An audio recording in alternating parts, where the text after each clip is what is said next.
വിജയന് ചികിത്സയാണ് ആവശ്യം.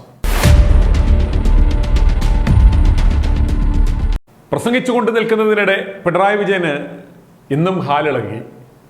അങ്ങാടിയിൽ തോറ്റതിന് അമ്മയോട് മൂലക്കുരുവിൻ്റെ അസഹ്യത എന്നൊക്കെ നാം കേട്ടിട്ടുണ്ട്. ഏതാണ്ട് അതുപോലെ വിജയന് ഇടയ്ക്കിടെ പൊതുവേദിയിൽ അവതാരകരുടെ അല്ലെങ്കിൽ സംഘാടകരുടെ അതുമല്ലെങ്കിൽ കാണികളുടെ നെഞ്ചത്ത് കയറുക എന്നത് ഒരു ശീലമായി മാറിയിരിക്കുന്നു. വിജയ, ആ മുഖ്യമന്ത്രി എന്ന പദത്തിൻ്റെ വില താങ്കൾ കളയരുത്. താങ്കളെ ജനങ്ങൾ പരിപാടികൾക്ക് വിളിക്കുന്നത്, ആദരിക്കുന്നത് താങ്കളുടെ കുലമഹിമയോ ആഭിജാത്യമോ ഒന്നും കണ്ടല്ല എന്ന് താങ്കൾക്ക് തന്നെ അറിവുള്ള കാര്യമാണല്ലോ. അപ്പോൾ ആ പദവി ഡിമാൻഡ് ചെയ്യുന്ന മിനിമം ഡീസൻസി എങ്കിലും താങ്കൾ കാണിക്കണം. ശാരീരികമായ മാനസികമായ എന്തെങ്കിലും പ്രശ്നങ്ങൾ താങ്കൾക്കുണ്ടെങ്കിൽ അടിയന്തിരമായി ചികിത്സ തേടണം. അതും വെറുതെ ലഭ്യമാണല്ലോ. ഇന്ന് വിജയൻ്റെ കുരുപൊട്ടി ഒലിക്കുവാൻ കാരണം നല്ല പ്രസംഗത്തിന് നന്ദിയെന്ന് അവതാരക ഒന്ന് പറഞ്ഞു പോയതാണ്.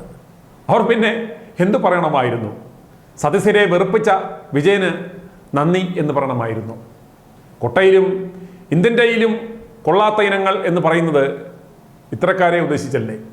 നല്ല പ്രസംഗത്തിന് നന്ദി എന്ന് കേട്ടതും ഉടൻ തന്നെ ക്ഷുഭിതനായി വിജയൻ ഉറഞ്ഞുതുള്ളി പറഞ്ഞു, അല്ല, അമ്മാതിരി കമൻറ്റ് വേണ്ട, നിങ്ങൾ ആളെ വിളിക്കുന്നെങ്കിൽ ആളെ വിളിച്ചാൽ മതി എന്ന്. ആ വീഡിയോ ദൃശ്യങ്ങളൊന്നും നമുക്ക് കാണാം. അഭിവാദ്യം അർപ്പിച്ചുകൊണ്ട് ഈ പരിപാടിയുടെ ഉദ്ഘാടനം നിർവഹിച്ചത് അറിയിച്ചുകൊണ്ട് അവസാനിപ്പിക്കുന്നു. നിങ്ങൾക്ക് സ്നേഹാഭിവാദം. Thank you sir. വളരെ നല്ലൊരു ഉദ്ഘാടന പ്രസംഗം കാഴ്ചവെച്ചതിന്. അല്ല, അമ്മാതിരി കമൻറ്റ് വേണ്ട കേട്ടോ. നിങ്ങൾ ആളെ വിളിച്ചാൽ മതി. ഇതെല്ലാം പറഞ്ഞ് മുഖ്യമന്ത്രി ഇരിപ്പിടത്തിലേക്ക് മടങ്ങി. ഉടൻ തന്നെ റവന്യൂ മന്ത്രി കെ രാജനെ അവതാരക ആശംസ നേർന്ന് സംസാരിക്കുന്നതിനായി ക്ഷണിക്കുകയും ചെയ്തു. മന്ത്രി വി അബ്ദുറഹിമാൻ ഉൾപ്പെടെയുള്ളവരും ആ സമയത്ത് വേദിയിലുണ്ടായിരുന്നു. കേരളത്തെ മുച്ചൂടും കട്ടുമുടിപ്പിച്ച് ചോരളിയം, നവകോരള യാത്ര ഇതെല്ലാം നടത്തി ജനങ്ങളെ ഊഞ്ഞാലാക്കി അടുത്ത ഉടായ്പ പരിപാടിയായ നവചോരളം സൃഷ്ടിക്കുക എന്ന ലക്ഷ്യത്തോടെ സംസ്ഥാനത്ത് വിവിധ വേദികളിലായി നടത്തി വരുന്ന വിജയന്റെ PR പരിപാടി മുഖാമുഖം പരിപാടിയുടെ ഭാഗമായി ന്യൂനപക്ഷ വകുപ്പ് സംഘടിപ്പിച്ച ഇൻസാഫിന്റെ ഉദ്ഘാടനം നിർവഹിച്ച ശേഷം മടങ്ങുമ്പോഴാണ് മുഖ്യമന്ത്രിക്ക് അവതാരക നന്ദി അറിയിച്ചത്. പ്രസംഗത്തിന് ശേഷം മടങ്ങാനൊരുങ്ങിയ മുഖ്യമന്ത്രി ചൊറിച്ചിൽ മാറാതെ അവതാരകയുടെ നന്ദി വാക്കുകൾ കേട്ടിട്ട് തിരിഞ്ഞു നിന്ന് ക്ഷുഭിതനാകുകയായിരുന്നു. അത്തരം കമൻറ്റുകളൊന്നും വേണ്ടെന്ന് പറഞ്ഞാണ് മുഖ്യമന്ത്രി അനിഷ്ടം പ്രകടിപ്പിച്ചത്. കരയിലും പോകില്ല, വെള്ളത്തിലും പോകില്ല എന്ന നിലപാടിലാണ് വിജയൻ. ഏതു നേരവും വെളിവ് പോകാവുന്ന ഇദ്ദേഹത്തിനെയൊക്കെ പരിപാടിക്ക് വിളിക്കുന്ന സംഘാടകരെയല്ലേ ചൂലിൽ ചാണകം മുക്കി അടിക്കേണ്ടുന്നത്?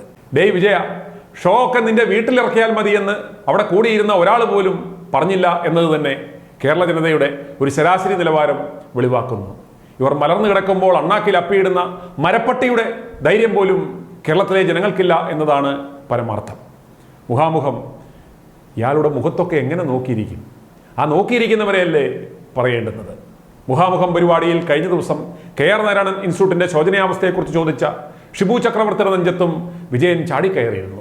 ഇതിനു മുമ്പ് നിരവധി തവണ ഇദ്ദേഹം പരസ്യമായി ആളുകളെ വേദിയിൽ അപമാനിച്ചിരുന്നു.